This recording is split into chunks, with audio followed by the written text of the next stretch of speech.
मार्च 1993, नई Delhi. Raw chief प्रधानमंत्री से मिलने आए। उन्होंने प्रधानमंत्री को कुछ ऐसा इन्फॉर्मेशन दिया जिसके बाद तुरंत एक हाई लेवल सीक्रेट मीटिंग बुलाई गई। सुरक्षा से जुड़े सिर्फ 4 सबसे अहम लोग कमरे में मौजूद थे। एक तरफ थे भारत के प्रधानमंत्री पीवी नरसिम्हा राव, दूसरी तरफ रॉ चीफ जेएस बेदी, विदेश मंत्री दिनेश सिंह और आईबी चीफ एमके नारायण। अभी जो मुंबई में बम धमाके हुए थे उसके बाद से हमारे एजेंट्स लगातार काम कर रहे हैं। हमें पक्की इंटेल मिली है कि धमाकों के लिए जिम्मेदार मेमन फैमिली अभी दुबई में है और सबसे बड़ी बात, बहुत जल्द आईएसआई के सपोर्ट से वो हमेशा के लिए पाकिस्तान चली जाएगी। फिर तो दाऊद की तरह हम उन्हें भी वापस कभी नहीं ढूंढ पाएंगे। दुबई सरकार से डिप्लोमेटिक बात करने में काफी महीने लग जाएंगे। तब तक तो आईएसआई उन्हें वहां से आसानी से निकाल कर ले जाएगी। इस बात पर कमरे में एक खामोशी छा गई। ऐसे में आईबी चीफ ने वो बात कही जिसने इस मीटिंग का रुख बदल दिया। डिप्लोमेसी में समय बर्बाद नहीं कर सकते। हमें तुरंत एक सीक्रेट कोवर्ट ऑपरेशन लॉन्च करना होगा, वरना ये आतंकी हमेशा के लिए बच जाएंगे। मीटिंग के कमरे में मौजूद हर एक इंसान को अच्छे से पता था कि मामला बहुत ही ज्यादा नाजुक है। कई घंटों तक अलग अलग रास्ते खोजे गए, दिमाग लड़ाए गए, लेकिन मेमन फैमिली को दुबई से वापस लाने का कोई भी सीधा या आसान रास्ता नजर नहीं आ रहा था। अंत में रॉ चीफ ने प्रधानमंत्री को पूरे आत्मविश्वास के साथ भरोसा दिलाया कि हिंदुस्तान अपने बेगुनाह लोगों के खून का बदला जरूर लेगा। और यहीं से शुरुआत होती है रॉ के उस ऑपरेशन की जिसने पाकिस्तान की खुफिया एजेंसी आईएसआई की रातों की नींद उड़ा दी। 12 मार्च 1993, बॉम्बे स्टॉक एक्सचेंज। सड़कों पर रोज की तरह भारी भीड़ थी। लोग अपने दफ्तरों की तरफ भाग रहे थे, लेकिन तभी एक ऐसा धमाका हुआ जिसने पूरे देश को हिलाकर रख दिया। पहले धमाके के बाद किसी को कुछ समझ नहीं आया। लोगों को लगा कि शायद कोई गैस सिलेंडर फटा है, लेकिन अगले 2 घंटे और 10 मिनट के अंदर पूरी बंबई में एक के बाद एक 12 भयंकर धमाके हुए। एयर इंडिया बिल्डिंग, झावेरी बाजार, सेंचुरी बाजार और पासपोर्ट ऑफिस जैसी जगहों को निशाना बनाया गया। इन धमाकों में 257 बेगुनाह लोग मारे गए, 900 से ज्यादा लोग बुरी तरह घायल हुए, करोड़ों की प्रॉपर्टी पल भर में राख बन गई। देश की इंटेलिजेंस एजेंसियां और पुलिस सब सदमे में थे। कोई नहीं जानता था कि यह हमला किसने किया और क्यों किया, लेकिन इस खौफनाक दिन की कहानी कुछ महीने पहले ही लिखी जा चुकी थी। दिसंबर 1992 का महीना था। अयोध्या में बाबरी ढांचा गिराए जाने के बाद पूरे देश में दंगे भड़क चुके थे। ये दंगे बंबई तक पहुंच गए। दिसंबर 1992 से लेकर जनवरी 1993 तक बंबई जल रही थी। इन दंगों में करीब 1000 लोगों की जान गई।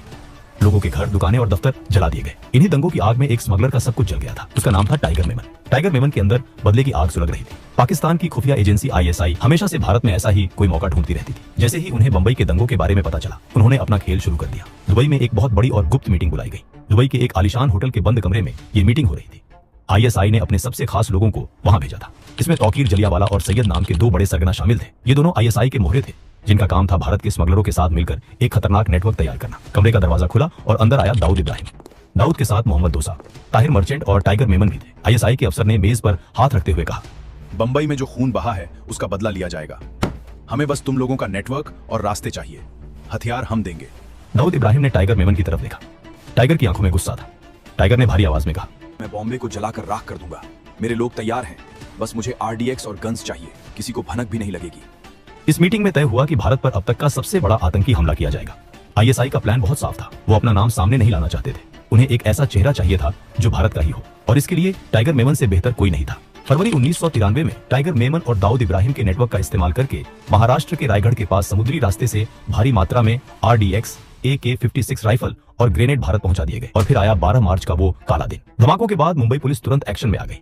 मुख्यमंत्री शरद पवार ने उस समय के सबसे तेज पुलिस अफसर राकेश मारिया को जांच का जिम्मा सौंपा। राकेश मारिया और उनकी टीम ने सबसे पहले ये देखा कि धमाके कहां हुए हैं। पुलिस की कई टीमें शहर भर में सबूत ढूंढने लगी। तभी वर्ली इलाके में पुलिस को एक लावारिस मारुति वैन मिली। इस वैन के शीशे अंदर से काले किए गए थे। पुलिस को शक हुआ कि इसमें भी बम हो सकता है। बॉम्ब स्क्वाड को बुलाया गया। जब बहुत सावधानी से वैन का दरवाजा खोला गया तो पुलिस के होश उड़ गए। वैन के अंदर कोई बम नहीं था, बल्कि साथ AK-56 राइफल और कई सारे ग्रेनेड भरे पड़े थे। पुलिस ने तुरंत उस वैन के नंबर की जांच की। आरटीओ से जो जानकारी मिली उसने जांच की दिशा ही बदल दी। वो वैन रुबीना मेमन के नाम पर रजिस्टर थी। रुबीना मेमन टाइगर मेमन की भाभी थी।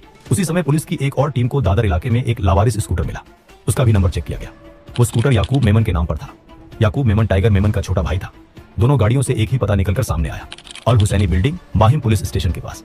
राकेश मारिया की टीम पूरी ताकत के साथ उस बिल्डिंग में पहुंची। जब पुलिस की टीम 6ठी मंजिल पर मेमन परिवार के फ्लैट पर पहुंची, फ्लैट बहुत आलीशान था, लेकिन अंदर का नजारा डरावना था। अलग अलग कमरों में आरडीएक्स भरा हुआ रखा था। बिल्डिंग के कंपाउंड की जब तलाशी ली गई तो वहां से गत्ते के 27 बड़े डिब्बे मिले। एक अफसर ने डिब्बे को ध्यान से देखा और हैरान रह गया। उस डिब्बे पर साफ अक्षरों में लिखा था पैकेजेस लिमिटेड, लाहौर, और उसके ठीक नीचे लिखा था Noble private limited, Islamabad. Commissioner Samra ने तुरंत ये बात दिल्ली में भारत की खुफिया एजेंसी रॉ को बताई। रॉ ने तुरंत पाकिस्तान में मौजूद अपने एजेंट्स को एक्टिव किया। जब इस्लामाबाद में नोबल प्राइवेट लिमिटेड की जांच की गई तो पता चला कि ये कंपनी पाकिस्तान के कैंटोनमेंट इलाके में मौजूद है और इसका काम आरडीएक्स और बम बनाने के सामान तैयार करना है। अब कोई शक नहीं था, देश के सबसे बड़े दुश्मन ने हमारे घर में घुसकर वार किया था और इस वार में उनके मददगार थे हमारे ही देश के नागरिक, मेमन परिवार। ये परिवार कोई मामूली परिवार नहीं था। अब्दुल रज्जाक मेमन गुजरात से बंबई आए थे। उन्होंने मेहनत से अपना छोटा सा काम शुरू किया था। उनके 6 बेटे थे। टाइगर मेमन ने पढ़ाई बीच में छोड़ दी और बैंक में चपरासी बन गया। वहाँ झगड़ा होने के बाद वो सोने की स्मगलिंग करने लगा। लेकिन याकूब मेमन अलग था। वो बहुत पढ़ा लिखा था। उसने सीए की पढ़ाई पूरी की थी। उसे एक अवार्ड भी मिला था। लेकिन जब उसने देखा कि उसका भाई स्मगलिंग से बेहिसाब पैसा कमा रहा है तो वो भी उस दलदल में उतर गया। इधर जांच आगे बढ़ी तो पुलिस को पता चला कि धमाकों से ठीक 2 दिन पहले 10 मार्च की रात को मेमन परिवार का हर एक सदस्य बंबई एयरपोर्ट से दुबई के लिए उड़ान भर चुका था। फिर आईएसआई उन्हें 17 मार्च को चुपचाप दुबई से पाकिस्तान के कराची शहर लेकर आए। वहां उन्हें कराची के ही एक आलीशान बंगले में रखा गया। आईएसआई ने पूरे परिवार को नए नाम और नए पासपोर्ट बनाकर दे दिए। 1 साल बीत चुका था। मेमन परिवार अब भी पाकिस्तान में था, लेकिन उनके अंदर अब डर और घबराहट बढ़ने लगी थी। 1 साल तक आईएसआई के साये में रहने के बाद मेमन परिवार की जिंदगी एक जेल जैसी हो गई थी। उन्हें कहीं भी जाने की आजादी नहीं थी। हर वक्त बंदूकधारी उनके इर्द गिर्द रहते थे। याकूब मेमन को अंदर ही अंदर बहुत भारी गिल्ट महसूस होने लगा था। उसे ये भी पता था कि आईएसआई अपना राज छुपाने के लिए कभी भी उनके पूरे परिवार को जान से मार सकती है। एक रात परिवार के सब लोग एक कमरे में बैठे थे। याकूब मेमन ने कहा, हम ऐसे सारी जिंदगी नहीं छुप सकते। हम अपने ही घर में आतंकवादी बन गए हैं। हमें वापस अपने देश भारत लौटना चाहिए। जो सजा होगी हम काटेंगे। टाइगर मेमन ने गुस्से में चिल्लाते हुए कहा, तुम पागल हो गए हो। अगर हम वापस गए तो वो हमें फांसी पर लटका देंगे। मैं कहीं नहीं जा रहा। मैं यही पाकिस्तान में रहूंगा। अगर तुम लोगों को मरना है तो जाओ। परिवार ने तय किया कि टाइगर भले ही ना जाए, लेकिन बाकी सब लोग वापस भारत जाएंगे। आईएसआई की निगरानी भी अब उन पर कम हो गई थी। याकूब और उसके छोटे भाई ने एक प्लान बनाया, ये चेक करने के लिए कि क्या वो आसानी से देश से बाहर निकल सकते हैं। वो दोनों जून 1994 में दुबई गए। वहाँ उन्हें कोई परेशानी नहीं हुई। कोई आईएसआई एजेंट उनके पीछे नहीं था। उन्होंने वापस आकर परिवार को बताया कि रास्ता साफ है। इसके बाद पूरा परिवार चुपचाप पाकिस्तान से दुबई आ गया। दुबई पहुंचने के बाद याकूब ने दिल्ली में रहने वाले अपने एक दूर के रिश्तेदार आमिर को फोन किया। याकूब ने फोन पर कहा, आमिर भाईजान, हम दुबई में हैं। हम भारत वापस आना चाहते हैं। देश का माहौल कैसा है? क्या हमें सीधा दिल्ली आ जाना चाहिए? आमिर ने घबराते हुए कहा, याकूब, तुम सीधे यहाँ मत आओ। हालात बहुत खराब हैं। तुम पहले मुझसे नेपाल में काठमांडू आकर मिलो। हम वहाँ बैठकर प्लान बनाएंगे। 21 जुलाई 1994 को याकूब मेमन अपने नए फर्जी पाकिस्तानी पासपोर्ट के साथ काठमांडू के त्रिभुवन एयरपोर्ट पहुंचा। काठमांडू में वो आमिर से मिला। उन्होंने तय किया कि पूरा परिवार पहले दुबई में इकट्ठा होगा और फिर वहां से कोई रास्ता निकाला जाएगा। 3 दिन बाद 24 जुलाई की सुबह 9 बजे याकूब वापस दुबई जाने के लिए एयरपोर्ट पर खड़ा था। सिक्योरिटी चेकिंग के दौरान एक नेपाली अफसर की नजर याकूब के ब्रीफकेस पर पड़ी। एक्सरे मशीन में कुछ ऐसा दिखा जिससे अफसर को शक हुआ। अफसर ने याकूब को रोका और ब्रीफकेस खोलने कहा। याकूब के माथे पर पसीना आ गया। जब ब्रीफकेस खोला गया तो अंदर से कई देशों के फर्जी पासपोर्ट, बहुत सारी पाकिस्तानी और अमेरिकी करेंसी और कई सारे आई कार्ड निकले। नेपाल पुलिस ने उसे तुरंत एक खुफिया कमरे में बंद कर दिया। 3 दिन तक उससे लगातार पूछताछ हुई। जब नेपाल पुलिस ने थोड़ी सख्ती दिखाई तो याकूब टूट गया। उसने रोते हुए कहा, मेरा नाम याकूब है। बंबई के धमाकों में मेरे नाम पर चार्जशीट है।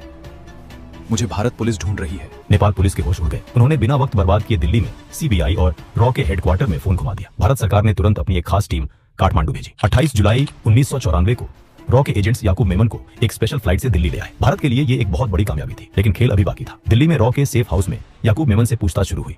उसके ब्रीफकेस को दोबारा बारीकी से चेक किया। ब्रीफकेस के एक छुपे हुए हिस्से में उन्हें एक छोटी सी टेप रिकॉर्डिंग कैसेट मिली। जब उस कैसेट को चलाया गया तो कमरे में सन्नाटा छा गया। उसमें 3 लोगों की आवाजें थी, तौकीर जलियावाला, टाइगर मेमन और याकूब मेमन। ये कैसेट भारत के लिए सबसे बड़ा सबूत था कि पाकिस्तान की सरकार और आईएसआई इस पूरी साजिश में शामिल थे। पूछताछ में याकूब ने बता दिया कि वो काठमांडू क्यों गया था। उसने आमिर का नाम भी रॉ को बता दिया। रॉ के अफसरों ने उसी दिन आमिर को उठा लिया। आमिर बहुत डरा हुआ था। रॉ चीफ ने आमिर के कंधे पर हाथ रखते हुए कहा, देखो आमिर, हम याकूब को तो नहीं छोड़ सकते, लेकिन तुम दुबई जाओ और मेमन परिवार को समझाकर वापस लाओ। हम तुम्हें गारंटी देते हैं कि तुम्हारी पूरी सुरक्षा की जाएगी। आमिर के पास कोई दूसरा रास्ता नहीं था। वो मान गया। अगले ही दिन आमिर दुबई पहुंच गया।